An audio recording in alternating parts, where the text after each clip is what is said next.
Good evening, everyone. Welcome along to the Rabble Network this Monday evening, at 5 o'clock for the Rangers Rabble news show. Another one of these things that Mark was trying to see what the best time is. First of all, about housekeeping. Apologies, there wasn't a morning Rabble this morning because Mark's daughter took not well, so he's had to deal with that.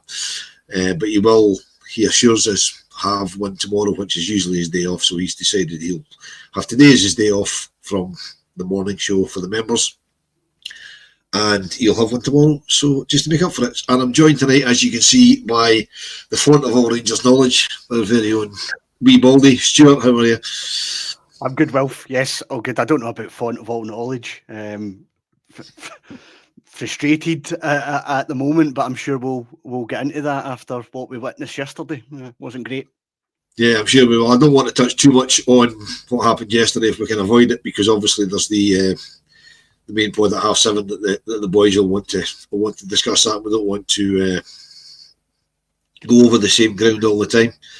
Good evening to everybody that's joined us in the chat. So the first thing, Stuart, is obviously yesterday at the back at 8 o'clock Scottish Cup draw, which is always anticipated. It used to be the third round draw, but then they added in an extra round to let in all the non-league clubs, which I think is quite nice. They did that on. Unfortunately, it meant watch the sports scene, but hey, there you go. Can't remember. And the wheeled Aidan McGeady out. I don't know where they wheeled him out from, but he's fairly put on a wee bit of weight since I'm assuming he stopped playing. And I'm loving that Irish accent he's got from Dumbarton as well. But that's.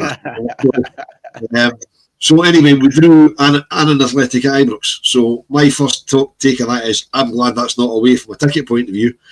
However, the way we are playing, even if it had been at Annan, I don't suppose tickets would be a problem. No, I don't think there would have been a struggle for it. Look, I suppose that old saying, all you can ask for is a kind of home draw. That's what we've got as lower league oppositions, so that should obviously go in our favour. It's not one that's going to excite. I think there's the usual issues we'll get. I think we'll definitely be on the TV. I think Premier Sports will no doubt select that, and my concern is that you end up getting one of those kind of dodgy 5:30 kickoff times that will probably come our way, and for a game which probably isn't the most exciting anyway. And certainly if Rangers are playing the way that they currently are, then you know that I think that'll probably have quite an impact on the attendance as such. But in terms of the draw itself, it's favourable. Clearly you just want to be in the hat for the next round. But yeah, it's like I say, I do worry about what potentially the attendance could be if a number of factors play into that, because like I say, I'm sure Premier Sports will absolutely pick that up. And I would say I don't think Rangers have really got any kind of say on that. They'll be dictated to, sadly, on that front. But I fear a 5:30 Sunday night or a 5:30 Saturday night kickoff coming for us.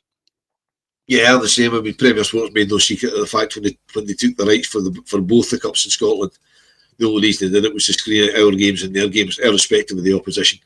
I'd like to think they'll see a bit of sense and not screen it, let us have a 3 o'clock on a Saturday, which would cause me a few problems. But that's just a thing. That's one of those. I still think they should do that. But I'm with you. I think Premier Sports will pick it up, and it will be a ridiculous kickoff time because their kickoff times aren't great. And it will affect the attendance. But to that end, Rangers have to price it properly.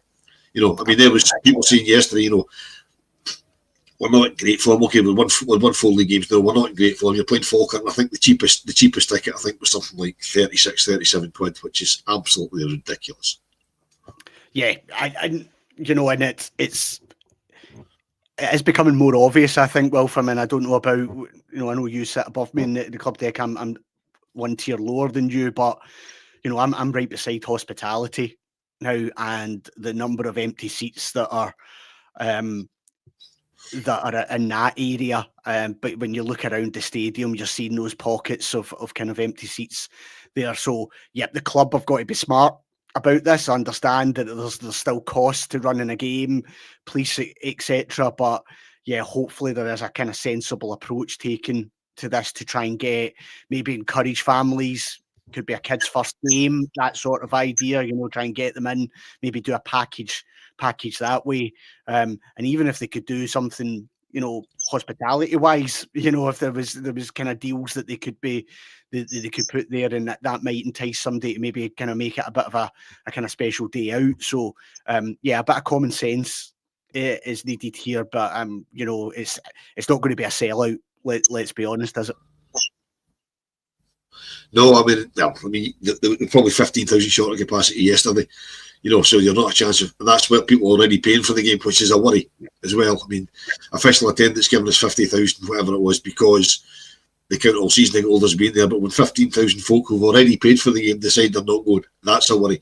So where the Ireland game's concerned, it has to be sensibly priced. I mean, like you say, do decent hospitality packages, but they have to get them out now and try and say to people, look, if you're stuck for something to get your Rangers supporting family member for Christmas, what about taking them hospitality and it's 80 quid a head? Yeah. As opposed to, when I was looking at it yesterday, because we were sitting in the cafe at the New Emerson House, and all that, the queue for the hospitality guys getting into the museum was there, and I looked at it for the Hymns game on the Monday night coming up in a couple of weeks.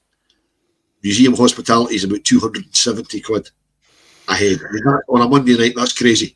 So for the Annan game, you would think, if they market it even 100 quid a head, so try and push it as a Christmas present, whatever area of the ground it is, try and get to it, because you don't just buy one, you've got to buy at least two. You can't just say, there you go, Stuart, I bought you a wee Christmas present, your own hospitality on your own. Yeah, of course. I think the worry I've heard quite a few people do, it's a number of people that are dropping off the CCS scheme.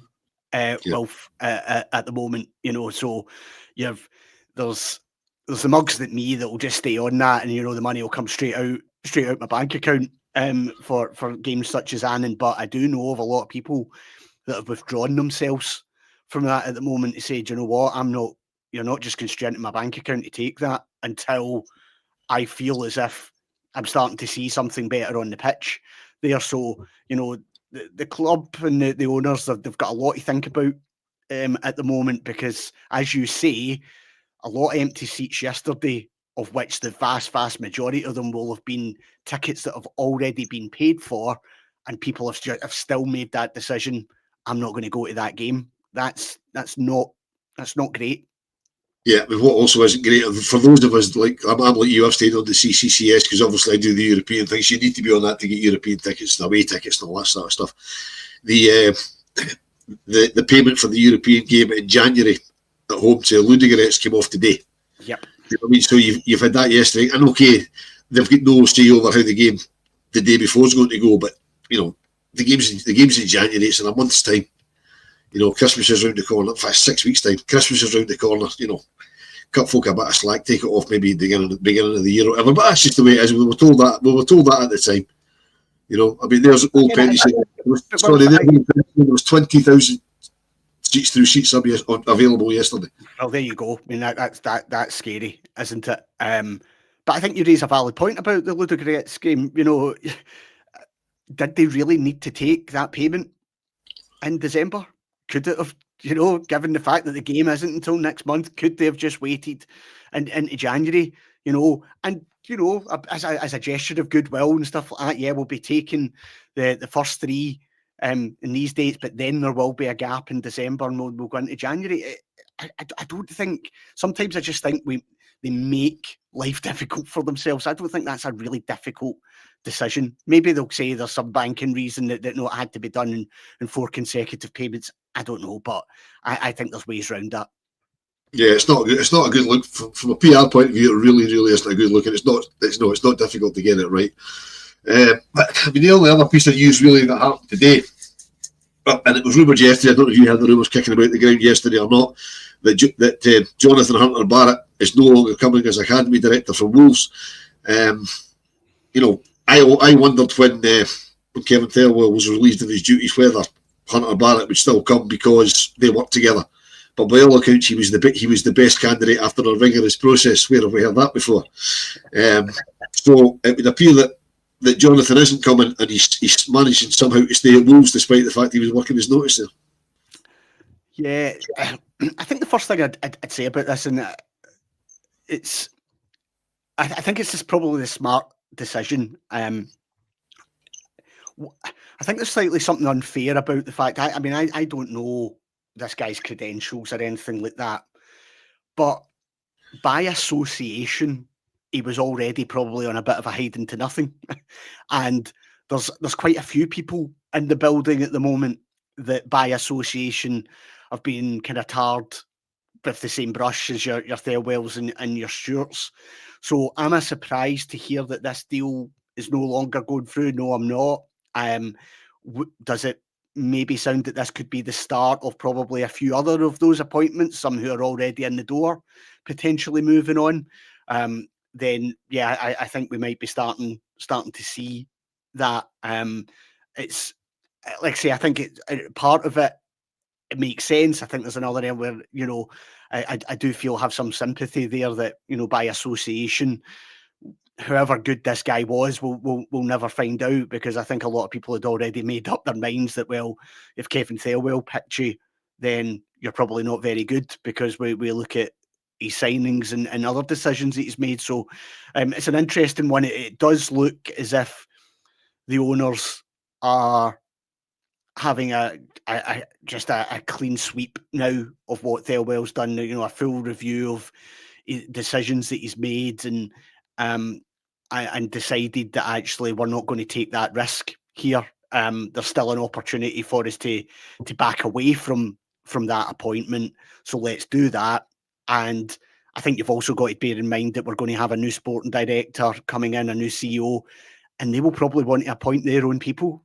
Wilf, you know, and you know, if you're then appointing an academy director, that, you know, and then you're then bringing in somebody, a new boss, it might just not work. So I think it's a good thing that we've managed to be able to kind of just nip this in the bud. But I think I can see it being the first of a few.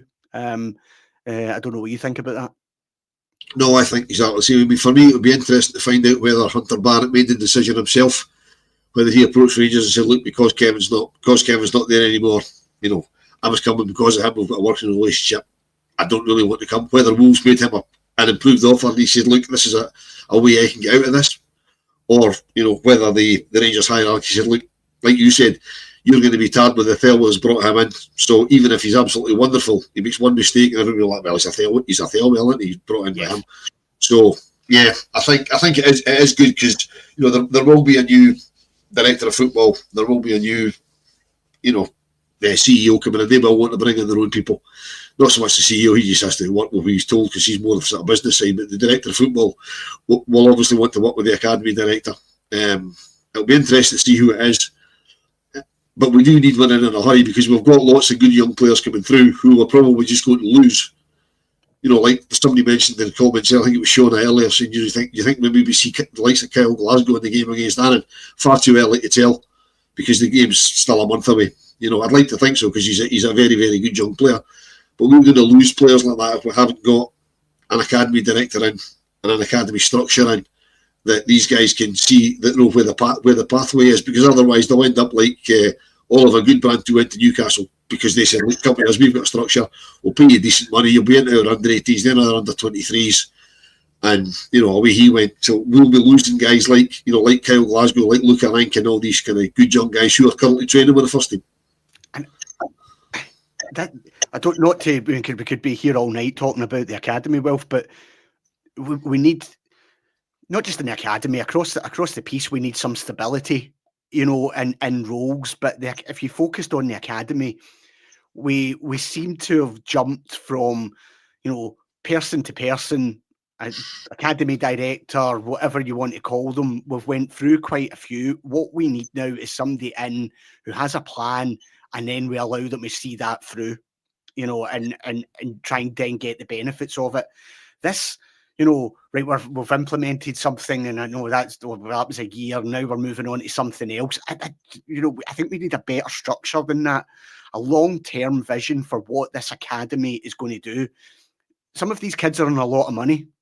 In fact, I think I know a lot of them are on quite a bit of money, stuff like that. So, you know, there is investment in the academy. I don't think we're seeing enough of that in terms of a return, in terms of players in and around the first team squad. But I also think the club can be doing more to kind of nurture that talent and support it in the way through. So I think you're right. It'll be interesting to see who they go for. I think there's some candidates real close to home who probably have a real passion for that. You know, I'm thinking of like a Kevin Thompson or something like that,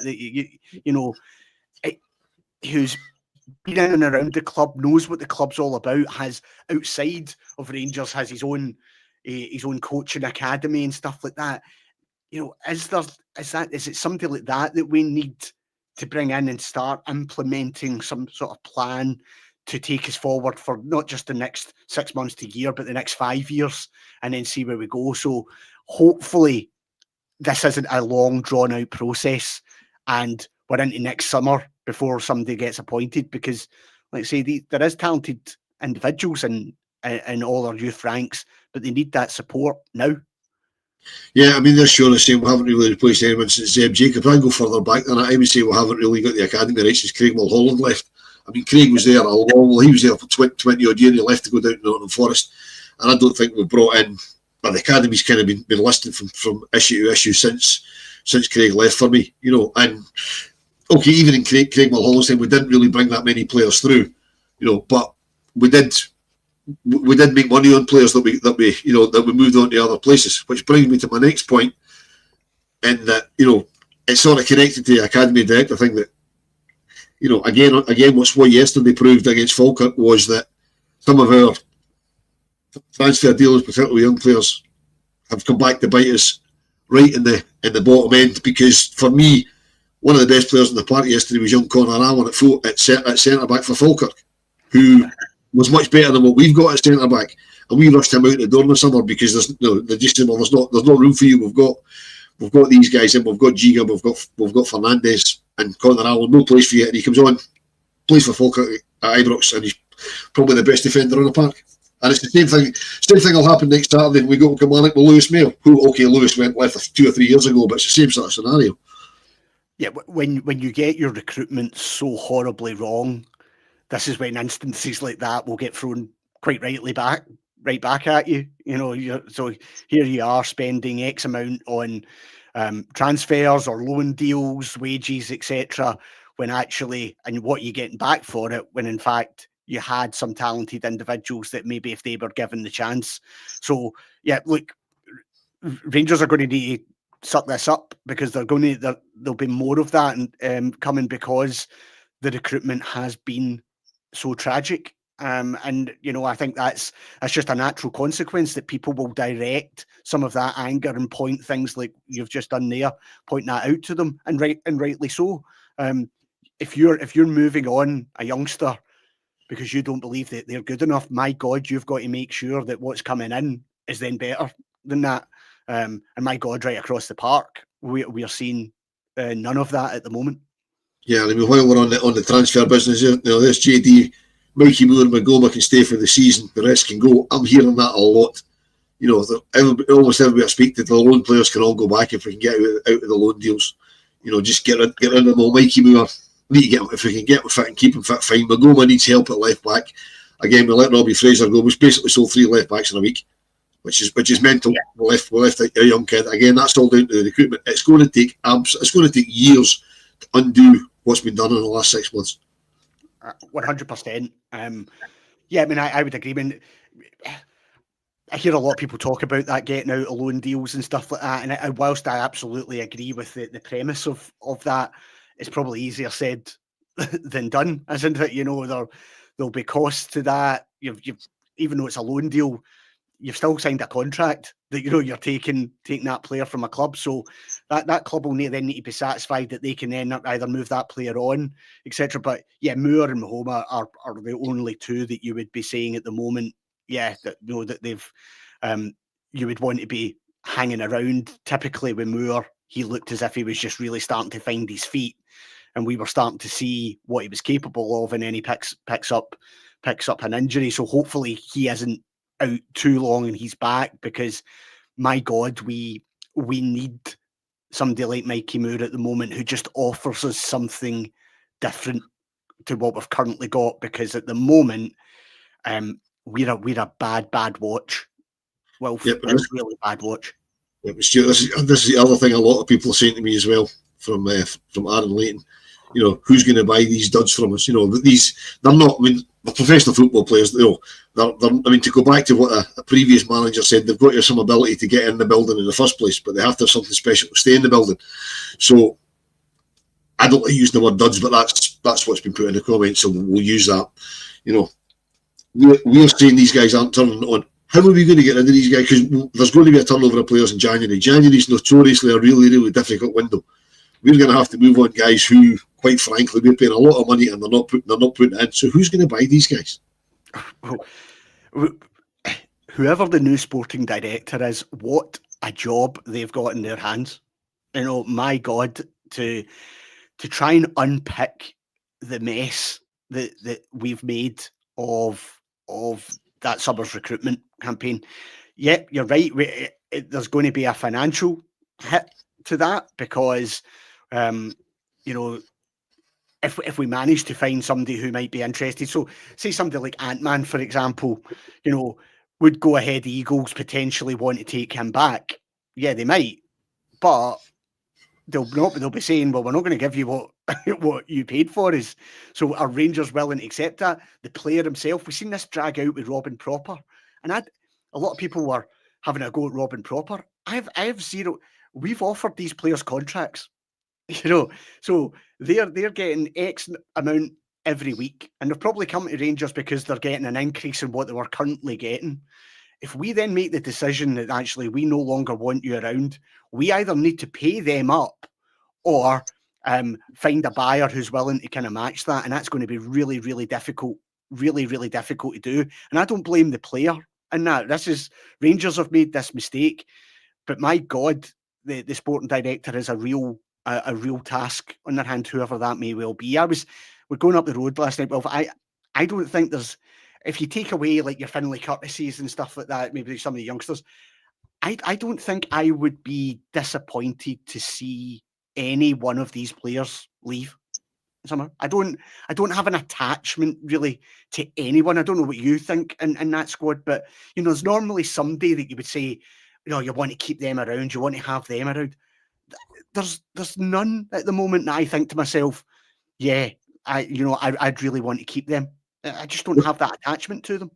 No, I'm 100% with you. I mean, even you know, going back, we've both watched Rangers a long time. I've probably watched them longer than you, given I'm a bit older than you. Just a wee bit though. You know, there's always even not the best players. When I go back to when I first started watching Rangers, guys like Stuart Monroe, you had an attachment to him because he put in the effort. He was never great. He was never going to be a world beater, but he was never a panel beater either. He always put the effort in. You had an attachment to him. You know, even guys like Gregor Stevens, who was a laughing stock really when he played, but he put it in. You had an attachment to guys like that. There's nobody in this squad at all, you know, that you could think really don't want him to leave. He knows what it means. I mean, we said that not that long ago with Nico Raskin, but he's fallen right off. Whether that's because he's been dragged out to the level of everybody else, or you know, it's the contract thing, it's the World Cup. I don't know what it is with Nico, but he's kind of come off the ball. People used to say, "Oh, I don't really want Raskin to go," but we know he has to go for money. I can't even see us getting ridiculous money for him, or what would be ridiculous for us money for him. I mean, you know, there's Janet just saying that jersey's too heavy for every one of them. You know, It probably is, and we're a very, very tough crowd to please. 100. I mean, at the game yesterday, I actually was thinking that's how bad it was that your mind's drifting, thinking about other things. So a couple of things that came into my head was, there you have Thursday night, you're a goal up and you're a man up, and the team that looks more likely to go on and win that game are actually Braga. And then yesterday, you're desperate for a goal in the last 20 minutes. And what team looks more likely to get that goal? Is it Rangers or is it Falkirk? And it made me think even back to particularly Walter's second spell with us. There were times at Ibrox when Rangers weren't playing great, but you always had a sense that something would happen. We'd get a goal, we'd go over the line because we were dominating the ball, we were dominating territory. You don't see any of that. You don't have that feeling that we're going to nick a goal here. You know, you're actually sitting there going, Falkirk look more likely to pinch the winner. So Falkirk weren't a team yesterday. They're a decent team. I wouldn't say they're anything great, by the way, but they're a decent team, well managed, etc. But they didn't come and park the bus. They're playing out from the back. They were actually taking risks.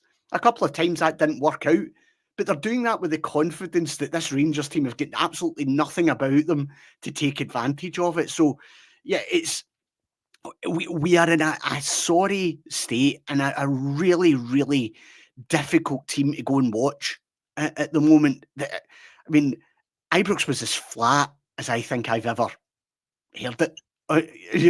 Yesterday, Wilf, it was, the Falkirk fans were making more noise because the fans have just there's nothing on the park to encourage us or to get us into the game. We're a really, really poor lot to watch. Yeah, I mean, the fact that Falkirk sold out there, and I said this to all my pals, everybody around about me, although I did have to shout because there was quite a lot of empty seats immediately around about me, as you alluded to earlier. The fact that Falkirk, for the first time in my memory, I think, sold out their allocation tells you that nobody's scared. Even Falkirk aren't scared to come to Ibrox now, because a lot of these kind of smaller provincial clubs, if you like, the fans don't come en masse because they know, they're probably going to get a hiding. It's like when we go to a lot of these places, even some of the season ticket holders give it a buy because it's a big game and they know they're probably going to get a scalping and they don't really want to witness that. But the fact they sold out their allocation, or as good as sold it out, they really fancied that yesterday. And you can't blame them because we really aren't very good to watch. 100%. Yeah, and that's teams. Ibrox doesn't have a fear factor. Rangers don't hold that fear factor. What is, again, a pretty average Dundee United team are going to be absolutely up for Wednesday night because they know if they can get in our faces, if they can make things difficult, there's always an opportunity. There's always a chance that, we could crumble here. And the comments about, the shirt being too heavy, absolutely. Comments about lack of urgency, lack of effort, I think, from some of them across the piece. It really, really is poor. But yeah, you're right. Falkirk felt, I think they probably went away yesterday thinking that was maybe a missed opportunity towards the end, because I think if they'd probably had a wee bit more care at the top end of the pitch, they might well have got the victory as well. There's a lot of work needing done here, and the size of the task, it's quite daunting. Yeah, I mean, Alan Brown sits up beside me and he said, at half time yesterday, Falkirk have done what everybody does when they come to Ibrox now. That, they sit in and they know that we'll give them chances because we just give them, and they know what's going to happen because we always give up chances. The only good thing from since Danny Rowe came in, we've stopped shipping stupid goals. We still give away chances, but we've stopped giving away that. Although we nearly gave a daft one away yesterday when they got pass back to the Butland and he just about managed to save the jerseys. But Alan's 100% right. Teams are sitting in saying, well, we can give them the ball because they're going to give us it back and they'll make us a chance and we'll make a chance, and it's whether they can take them or not. But also our care of the ball as well, Wilf. That there's no sustained periods of pressure where these teams are absolutely backs to the walls, having to put bodies on the line and stuff like that. There's none of that. You'll get the odd flash of a bit of intensity, right? Okay, here's an opening. But then our care of the ball, whether that's a 10-yard pass or the decision making in terms of do I go left there or do I go right, it's all over the place.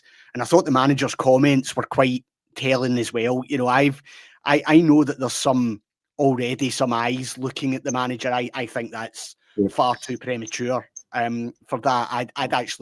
I'm of the opinion that given the mess that we're in, I don't think I'm going to assess Danny Rowe until 10 games into the start of next season, to be honest, because he's inherited an absolute mess. But I thought his comments were quite telling that, he'll always have patience for players, but the number of opportunities that some of these guys are going to get now is going to be less and less. And he also started to indicate, we need reinforcements in January. And January, as we both know, January's not a great month to do that business. And we need, I think we'll probably potentially, if we're lucky, we get 3 or 4 in But my God, we probably need 7 or 8 just in January to hopefully see us over the line for this season. Yeah, I mean, the manager, I've got his quotes here, he said he's got a clear overview of what's required in January. That was interesting. He's already, he's been here, as he constantly tells us how long he's been here 6 weeks, and he's already got a clear overview of what we need in January, which is good, because I very much doubt we'll have a sporting director in by then, so he'll probably be in charge of the transfers. So hopefully he can do something about it. But it'll be more people in than out, although we do need to get out because we can't sustain the wage bill that we've got at the moment. And the other thing that got me as well is when he said for some players it's not the easiest thing to play here. Now, to me, I'm marrying both of them together, and he's already sussed who the jersey's too big for if you want to use that as the thing to say. But he also said it's not fear, it's how you've scanned the picture in front of you. So he seems to be on top of how people are letting him down and who's letting them down. Because let's be honest, they are letting him down. 100. Well, how often do you see a game, and my God, your vantage point, you'll get that full picture where, particularly one of our midfielders receives a ball from the centre half, and there is no scanning to have a look around to say, can I turn with this? It's straight away, I'll pass it back. And they've all got into that kind of that mindset. And I said yesterday that folks sit round about me. You almost said some of them are now in that position where if I receive a pass, if I control it, if I take a touch and then I play that ball backwards, I've done my job. That's me done. Now it's back to them. It's that passing the responsibility on. Butland mentioned in his post-match comments about being brave, trying to trying something off your own back, something a bit different. It's the easy option for a whole load of these players. You can clearly see there's a lack of confidence in no man. I mean that's absolutely apparent, but just as much a lack of confidence is an absolute lack of quality. Yeah, there's also for me a lack of confidence in their teammates. I mean, they all seem to try and do it. I mean, Gastama is a prime example. He'll get the ball when he'll go on a run, he'll beat 2 or 3 players, and he'll have a pass on, and he won't make the pass. He'll either shoot or try and take another guy on. He can't do it all himself. To me, it's as if he doesn't have the confidence in whoever he's going to give the ball to, so he tries to do it himself, which is ridiculous, because they should at least have the confidence to say, well, I'll pass this ball to whoever it happens to be, whether it's Ant-Man or Asgard or whoever it happens to be beside him, and they just don't. I mean, the one case in point for me, if you go back to the game last Thursday, the European game, when the ball broke in the first half, it came out to the edge of the box, it was heading towards Connor Barron, and Danilo swung a leg at it, and there's not a chance Danilo scoring from there. It's because we all know Connor Barron doesn't shoot. It's as if he says, well, I don't have confidence you're going to hit that, so I'm going to hit it. And it's only end up one place. Yeah. But again, it's decision making, isn't it? Even the cohesion of this team, it seems to be all over the place. And I mentioned on last Monday night's pod that I know people don't particularly like their stats, but the stats are out there that our XG compared to the same time last season is now half. And that wasn't, by my God, that was no vintage Rangers team that we were seeing at this stage last season. But our chance creation is now half of what it was last year. And a result like yesterday was coming because it is not sustainable to be creating so little and being able to pinch it by either just getting a late goal or hanging on or a penalty or whatever it may well be. It catches up with you, and we don't work oppositions hard enough. Scott Bain, one save did he have? Kind of one, and by the way, I mean it wasn't the hardest of saves that he had. It was an easy afternoon for that Falkirk defence and the goalkeeper.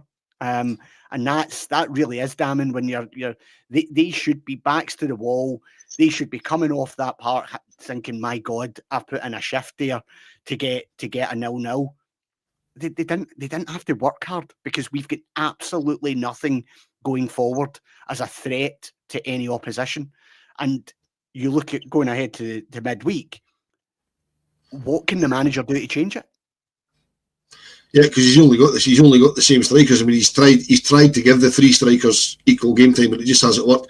But before we go, because we're going to have to leave this here, because we've got a lot more on this for the members at 7:30 in the members pod tonight. And if you're not already a member and you'd like to be, the links in the description. For as little as less than a cup of coffee a month, you can get loads of members content and see lots more of us later on. But the stat that was kicking about yesterday is the Rangers goal scoring stats, as you touched on there. And last season, Dessers 29, Czerny 18, and Iggeman 16. And so far this season, Antman none, Chermiti 1, Miovski 2. Yeah, I mean, you're not going to be winning games of football on a regular basis with figures that low.